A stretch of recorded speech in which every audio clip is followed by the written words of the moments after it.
abitamilyoutuber. நீங்க நம்ம சேனலுக்கு புதுசுனா மறக்காம abitamilyoutuber சேனல் சப்ஸ்கிரைப் பண்ணுங்க. அப்படியே பக்கத்துல இருக்க பெல் பட்டனும் கிளிக் பண்ணுங்க. இன்னைக்கு நம்ம சேனல்ல வந்து ஒரு vlog தான் பார்க்க போறீங்க. சோ இந்த vlogல வந்து ஈஸியான breakfast recipe and shopping vlog தான் பார்க்க போறீங்க. சோ தீபாவளிக்காக கொஞ்சம் ஷாப்பிங் பண்ணிருந்தேன். அதையும் இந்த vlogல பார்க்க போறீங்க. வாங்க வீடியோக்குள்ள போயிடலாம்.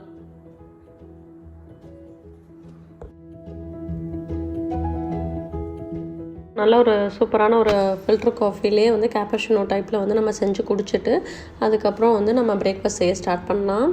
ஸோ நார்மல் ஃபில்டர் காஃபியோட ஃபில்டரை வந்து நல்லா இந்த மாதிரி பீட் பண்ணிட்டேன். ஸோ பீட் பண்ணிவிட்டு அதில் வந்து நம்ம மில்க் வந்து ஆட் பண்ணி குடிக்கும்போது நமக்கு வந்து கேப்பச்சினோ ஃப்ளேவரில் இருக்கும். ஸோ இன்றைக்கி அந்த மாதிரி தான் ட்ரை பண்ணி குடிச்சிட்ருந்தேன்.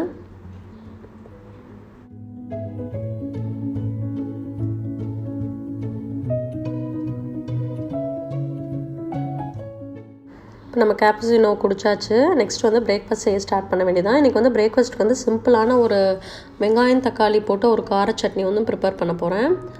ஸோ ஒரு 5 பூண்டு எடுத்து வச்சுருக்கேன், 4 தக்காளி 4 வெங்காயம் எடுத்து வச்சுருக்கேன்.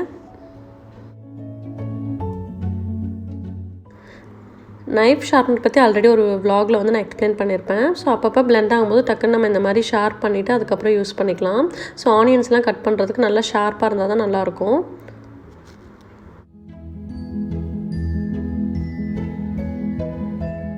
சட்னிக்கு ஆனியன் கட் பண்ணும்போது பெருசாக கட் பண்ணாமல் இந்த மாதிரி மீடியம் சைஸில் கட் பண்ணி போட்டிங்க அப்படின்னா வதங்குறதுக்கும் ஈஸியாக இருக்கும், சட்னியோட டேஸ்ட்டும் நல்லாயிருக்கும். ஸோ மோஸ்ட்லி என்ன பண்ணுவாங்க அப்படின்னா சட்னிக்கு தானேன்னு சொல்லி பெருசாக இருந்து போட்டுருவாங்க. பட் அது வந்து அந்தளவுக்கு நல்லா வதங்காது. ஸோ நல்லா இந்த மாதிரி அறுத்துட்டு அதுக்கப்புறம் வதக்குனிங்கன்னா ஈஸியாக இருக்கும்.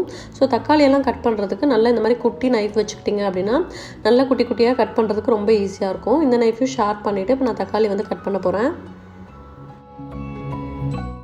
எப்போ தக்காளி கட் பண்ணாலும் மேலே இருக்க அந்த பார்ட்டை வந்து கட் பண்ணிவிட்டு அதுக்கப்புறம் வந்து நீங்கள் தக்காளி யூஸ் பண்ணுங்கள். அது ஹெல்த்துக்கு வந்து அந்தளவுக்கு நல்லதில்லை. தக்காளியுமே நல்லா ஃபைனாக சாப் பண்ணிக்கலாம். ஸோ இந்த மாதிரி நல்லா குட்டி குட்டியாக சாப் பண்ணுறதுனால சட்னியோட டேஸ்ட்டுமே வந்து நல்லாயிருக்கும்.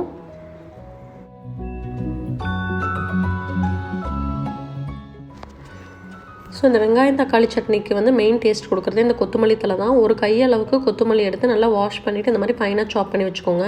இந்த நார்மல் கார சட்னியவே வந்து நம்ம சில இன்க்ரீடியன்ஸை மட்டும் சேஞ்ச் பண்ணி நிறைய வெரைட்டிஸ் பண்ணலாம். இன்றைக்கி வந்து நம்ம இந்த ஸ்டைலில் தான் பண்ண போகிறோம். இதுக்கு வந்து 1 கப் அளவுக்கு கொஞ்சமாக வந்து துருவன தேங்காய் எடுத்து வச்சுருக்கேன். ஒரு 7-8 காஞ்ச மிளகாய் எடுத்திருக்கேன். காரம் வந்து உங்களுக்கு ஏற்ற மாதிரி நீங்கள் எடுத்துக்கலாம். ஸோ இதெல்லாம் தான் வந்து சட்னிக்கு தேவை. இப்போ சட்னி வந்து தாளிச்சிக்கலாம். ஒரு பேனில் வந்து கொஞ்சமாக வந்து கோகோனட் ஆயில் ஆட் பண்ணிக்கிறேன். கோகோனட் ஆயிலில் வந்து ஏன் வந்து நீங்கள் அதிகமாக குக் பண்ணுறீங்க அப்படின்னு சொல்லி 2-3 சப்ஸ்கிரைபர் கேட்டிருந்தீங்க. ஆக்சுவலாக வந்து நிறைய ஹெல்த் பெனிஃபிட்ஸ் இருக்குது. ஹெல்த்துக்கு, ஸ்கின்னுக்கு, ஹேருக்கு, அது மட்டும் இல்லாமல் ஃபேட்டை வந்து பர்ன் பண்ணும். அந்த மாதிரி நிறைய பெனிஃபிட்ஸ் இருக்குது. ஸோ அந்த பெனிஃபிட்ஸ் தெரிஞ்சால் கண்டிப்பாக எல்லாருமே வந்து நம்ம அதை யூஸ் பண்ண ஸ்டார்ட் பண்ணிடுவோம். ஸோ அதனால தான் வந்து நான் மோஸ்ட்லி வந்து கோகோனட் ஆயிலில் குக் பண்ணுவேன். இப்போ எண்ணெய் வந்து நல்லா சூடாயிடுச்சு. நம்ம எடுத்து வச்சுருந்த வந்து பூண்டை ஆட் பண்ணிக்கலாம், காஞ்ச மிளகாய் சேர்த்துக்கலாம்.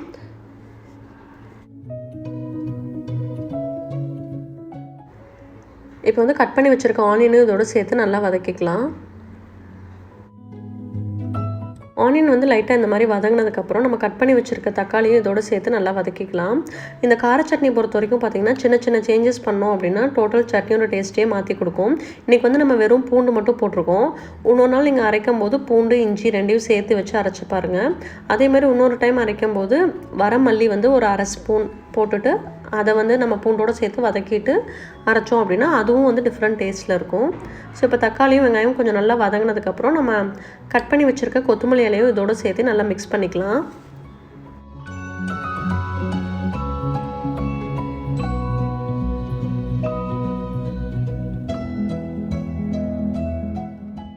கொத்தமல்லி வந்து லைட்டாக வதங்கினதும் நம்ம துருவி வச்சுருக்க தேங்காயும் இதோட சேர்த்துக்கலாம். இந்த மாதிரி சட்னிலாம் வந்து பார்த்திங்கன்னா டக்குன்னு ஒரு குயிக் பிரேக்ஃபாஸ்ட் பண்ணோம் அப்படின்னா இந்த மாதிரி பண்ணலாம். இல்லை நமக்கு நிறைய வெரைட்டிஸ் வேணும் அப்படின்னா தேங்காய் சட்னி, அதுக்கப்புறம் இந்த கார சட்னி, அதுக்கப்புறம் சாம்பார், ஸோ அந்த மாதிரி டைமில் இந்த மாதிரி வெரைட்டி சட்னியும் நம்ம ப்ரிப்பேர் பண்ணலாம். தேவையான அளவுக்கு சால்ட் ஆட் பண்ணிக்கிறேன். இது வந்து நல்லா வந்து ஒரு 10 மினிட்ஸ் வந்து ஆற வச்சுருங்க. ஆற வச்சுட்டு ஜாரில் ட்ரான்ஸ்ஃபர் பண்ணி நம்ம நல்லா அரைச்சிக்கலாம்.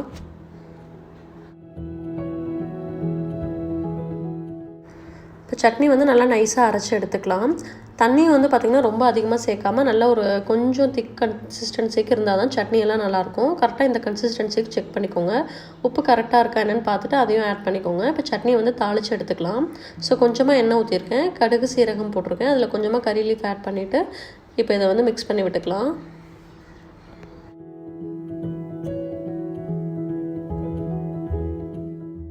நம்ம சப்ஸ்கிரைபர்ஸ் வந்து 2-3 பேர் வந்து கேட்டிருந்தீங்க குயிக் ரெசிபீஸ் பிரேக்ஃபாஸ்ட் ரெசிபீஸ்லாம் போடுங்க அப்படின்னு சொல்லிட்டு. ஸோ இந்த மாதிரி கார சட்னிலாம் வந்து பார்த்திங்கன்னா ஈஸியாக அரைச்சிடலாம். நமக்கு டைமும் வந்து கம்மியாக தான் செலவாகும். பட் இந்த சட்னி வந்து பார்த்திங்கன்னா டேஸ்ட் வந்து ரொம்பவே நல்லாயிருக்கும்.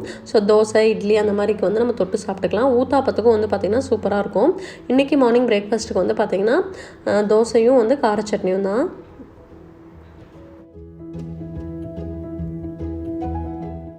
பிரேக்ஃபாஸ்ட்லாம் சாப்பிட்டு முடிச்சாச்சு. நெக்ஸ்ட் வந்து மீஷோவில் வந்து நான் சில ஐட்டம்ஸ்லாம் வாங்கியிருந்தேன். அது என்னென்னு உங்கள் கூட ஷேர் பண்ண போகிறேன். நான் கொடுத்துருக்க லிங்க் மூலமாக மீஷோ ஆப்பை வந்து டவுன்லோட் பண்ணிக்கோங்க. டவுன்லோட் பண்ணிவிட்டு நமக்கு பிடிச்சிருந்த ஐட்டம்ஸை பிடிச்ச குர்த்திஸை வந்து செலக்ட் பண்ணி நம்மளோட சைஸை செலக்ட் பண்ணிவிட்டு online R cash on payment வந்து நம்ம செலக்ட் பண்ணிக்கலாம். கீழே என்ன ரேட் இருக்கோ அதே ப்ரைஸை நம்ம டைப் பண்ணிவிட்டு நம்ம வந்து ப்ரொசீட் கொடுத்தோம் அப்படின்னா நமக்கு வந்து அந்த ஐட்டம் வந்து ஈஸியாக பை பண்ணிடலாம். ஸோ ஃபஸ்ட்டு நான் வாங்கின குர்த்தி என்னென்னு பார்த்தீங்கன்னா இதுதான். இது வந்து பார்த்திங்கன்னா ரெகுலர் வியர் குர்த்தி. நம்ம வீட்டில் வந்து யூஸ் பண்ணுறதுக்கு ரொம்ப கம்ஃபர்டபுளான ஒரு குர்த்தி. இந்த மெட்டீரியல் பார்த்திங்க அப்படின்னா கிரேப் மெட்டீரியல். ஸோ கிரேப் மெட்டீரியல்லாம் பார்த்திங்கன்னா நம்ம வந்து அயர்ன் பண்ண வேண்டியதில்லை. ஜஸ்ட் நம்ம வாஷ் பண்ணி ஈஸியாக போட்டுக்கலாம். ஸோ எத்தனை தடவை வியர் பண்ணாலுமே வந்து அது வந்து புதுசு மாதிரியே ஒரு ஃபீல் இருக்கும். இதோட ப்ரைஸ் பார்த்திங்கன்னா 300 rupees தான். ஸ்லீவுமே பாருங்கள் நல்லா ஒரு 3/4 ஸ்லீவ் கொடுத்துருக்காங்க. நெக்கும் வந்து பார்த்திங்கன்னா மேலே பிங்க் கொடுத்து ரிமைனிங் எல்லாமே க்ரே கொடுத்தனால நல்லா ஹைலைட் ஆகி தெரியுது. ஸோ ஸ்லீவ்ஸ்லேயும் வந்து இந்த பார்டருக்கு வந்து பிங்க் ஆட் பண்ணியிருக்காங்க. ஸோ இதுக்கு வந்து நான் பிங்க் லெக்கின் மேட்ச் பண்ணியிருக்கேன். ஸோ மெட்டீரியல் வைஸும் வந்து ரொம்ப தின்னாக இருக்குது. பட் ரொம்ப கன்வீனியண்ட்டாக இருக்குது. நம்ம ரெகுலர் வியர்க்கெலாம் வந்து இந்த மாதிரி குர்த்தி இருந்துச்சு அப்படின்னா ஒர்க் பண்ணுறதுக்கு வந்து ரொம்ப ஈஸியாக இருக்கும். ஸோ ஃப்ரண்ட் சைட் ஃபுல்லாகவே பார்த்திங்கன்னா க்ரே கலரில் இருக்கும். பேக் சைடில் வந்து பிங்க் இருக்கும். ஸோ டபுள் ஷேடில் இருக்கும். நல்லா அட்ராக்டிவான ஒரு ரெகுலர் வியர் குர்த்தி. நெக்ஸ்ட்டு நான் வாங்கின குர்த்தி என்னென்னு பார்த்தீங்கன்னா பிளாக் அண்ட் ஒயிட்டு. ஸோ இது வந்து குர்த்தி செட்டு வித் செட்டோடு கிடைக்கிது. இதோட ப்ரைஸ் பார்த்திங்கன்னா 560 rupees. லென்த்துமே பார்த்திங்கன்னா நல்ல ஹை லென்த்தில் இருந்துச்சு. ஸ்லீவோட லென்த்துமே வந்து ரொம்ப ஜாஸ்தியாக இருந்துச்சு. ஸோ மெட்டீரியல் வந்து இது வந்து ரேயான் மெட்டீரியல். கிளாத் குவாலிட்டி வந்து ரொம்ப நல்லா இருந்துச்சு. வித் பேண்ட்டுமே வந்து கொஞ்சம் டிஃப்ரெண்ட்டாக இருந்துச்சு. இந்த சேம் ப்ராடக்ட்டோட கோடு வந்து நான் டிஸ்கிரிப்ஷனில் கொடுக்குறேன். வேணுங்கிறவங்க செக் பண்ணி பார்த்துக்கலாம். ஸோ இங்கே சென்டர்லாம் பார்த்திங்கன்னா பட்டன் டீட்டெயிலிங் பண்ணியிருப்பாங்க. ஸ்லீவ் வந்து நல்லா ஜாஸ்தியாக இருந்துச்சு. நார்மல் 3/4 ஸ்லீவோட லென்த் வந்து ஜாஸ்தியாக வச்சுருந்தாங்க. ஸோ இதுக்கு வந்து நம்ம ஒயிட் லெக்கினும் மேட்ச் பண்ணி போட்டுக்கலாம். பட் இவங்களே வந்து ஒயிட் பேண்ட்டோடு கொடுக்குறாங்க. ஸோ வீட்டில் வந்து இந்த மாதிரி நல்ல ஒரு காட்டன் பேண்ட் மாதிரி போட்டு யூஸ் பண்ணுறதுக்கு நல்லாயிருக்கும். பேண்ட்லேயும் கீழே பார்த்திங்கன்னா நல்ல டிசைன்ஸ் போட்டிருந்துச்சு. இந்த குர்த்திக்கே வந்து பார்த்திங்கன்னா லெக்கின் போட்டு யூஸ் பண்ணும்போது நமக்கு வந்து நல்லா வெளியே போட்டு போகிறதுக்கு ஒரு நல்ல ஒரு அவுட்ஃபிட் மாதிரி இருந்துச்சு. ஸோ போத் வீட்லேயும் நம்ம யூஸ் பண்ணிக்கலாம், வெளியே போட்டு போகிறதுக்கு யூஸ் பண்ணிக்கலாம். ஸோ சைஸ் வந்து கொஞ்சம் லூஸாக தான் இருக்குது. நான் எந்த ஃபிட்டிங்குமே பண்ணல. வாஷ் பண்ணிவிட்டு ஃபிட் பண்ணிக்கலான்ட்டு அப்படியே வச்சுருக்கேன். ஸோ சேம் குர்த்தியோட கோடு வந்து நான் டிஸ்கிரிப்ஷனில் கொடுக்குறேன். வேணுங்கிறவங்க செக் பண்ணி பார்த்துக்கோங்க. நெக்ஸ்ட் இந்த குர்த்தி செட் பார்த்திங்க அப்படின்னா இது வந்து பியோர் காட்டன் மெட்டீரியல் மாதிரி இருந்துச்சு. Multi colour kurti set. டாப்போட லென்த் வந்து கொஞ்சம் ஷார்ட்டாக இருக்கும். பேண்ட் வந்து டிஃப்ரெண்ட் டிசைனில் இருக்கும். So multi colour kurti set வந்து என்கிட்ட இல்லை. ஸோ இந்த கலர் ட்ரை பண்ணலாம் அப்படின்னு சொல்லிட்டு இந்த மாதிரி வாங்கியிருந்தேன். ஸோ இந்த மாதிரி குர்த்தி செட்ஸ்லாம் பார்த்திங்கன்னா நம்ம வீட்டில் வந்து ரெகுலராக வியர் பண்ணுறதுக்கு ரொம்ப நல்லாயிருக்கும். காஸ்ட் வைஸும் வந்து கரெக்டாக ரீசனபிளாக இருந்துச்சு. சென்டர்லலாம் பார்த்திங்கன்னா இந்த மாதிரி பட்டன் டீட்டெயிலிங் கொடுத்துருந்தாங்க. ஸ்லீவ்ஸ்க்கெலாம் வந்து இந்த மாதிரி டிசைன் வச்சுருந்தாங்க. இந்த டிசைனை வந்து நம்ம பேண்ட்டில் வந்து மேட்ச் பண்ணியிருப்பாங்க. ஸோ பேண்ட்டுமே வந்து நல்ல ஒரு காட்டன் மெட்டீரியல். ஸோ வித் லெக்கினும் நம்ம வந்து யூஸ் பண்ணிக்கலாம். ஸோ பேண்ட்டில் வந்து லெக்கில் பார்த்திங்கன்னா நெட்டட் டிசைன் கொடுத்துருந்தாங்க. ஸோ இது வந்து டோட்டலாகவே டிஃப்ரெண்ட்டாக இருந்துச்சு. எனக்கு இந்த குர்த்தி வந்து ரொம்ப பிடிச்சிருந்துச்சு. இந்த சேம் குர்த்தியோட கோட் வந்து நான் டிஸ்கிரிப்ஷனில் கொடுக்குறேன். வேணுங்கிறவங்க செக் பண்ணி பார்த்துக்கோங்க. இதோட இந்த vlog முடிச்சுக்கிறேன். இந்த வீடியோ பிடிச்சிருச்சுன்னா மறக்காமல் லைக் பண்ணுங்கள், ஷேர் பண்ணுங்கள். நீங்கள் நம்ம சேனலுக்கு பிடிச்சினா மறக்காமல் அபிதமிழ் யூடியூபர் சேனல் சப்ஸ்கிரைப் பண்ணுங்கள். தேங்க்ஸ் ஃபார் வாட்சிங். நெக்ஸ்ட் இந்த குர்த்தி பார்த்திங்க அப்படின்னா இது வந்து சிம்பிள் எத்னிக் வேர் குர்த்தி. இது வந்து ரேயான் மெட்டீரியல். இதோட ப்ரைஸ் பார்த்திங்கன்னா 617 rupees. மெட்டீரியல் வந்து ரொம்பவே லைட்டாக இருந்துச்சு. இதில் வந்து பார்த்திங்கன்னா சைடில் எம்ப்ராய்டரி தான் ஹைலைட்டு. கலர் பார்த்திங்கன்னா ஒரு மாதிரி க்ரே கலர் மாதிரி. ஸோ நெக்குமே கொஞ்சம் டிஃப்ரெண்ட்டாக இருந்துச்சு. ஸ்லீவ் வந்து நல்லா லென்த்தாக கொடுத்துருந்தாங்க. ஸ்லீவ்லேயும் வந்து நமக்கு எம்ப்ராய்டரி போட்டிருப்பாங்க. இது எல்லாமே வந்து சும்மா மிஷின் எம்ப்ராய்டரி மாதிரி இருக்கும்.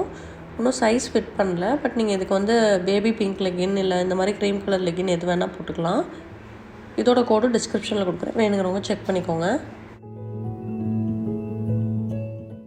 இதோட இந்த vlog முடிச்சுக்கிறேன். இந்த வீடியோ பிடிச்சிருந்துச்சுன்னா மறக்காமல் லைக் பண்ணுங்கள், ஷேர் பண்ணுங்கள். நீங்கள் நம்ம சேனலுக்கு புதுசுனா மறக்காமல் அபிதமிழ் யூடியூபர் சேனல் சப்ஸ்கிரைப் பண்ணுங்கள். தேங்க்ஸ் ஃபார் வாட்சிங்.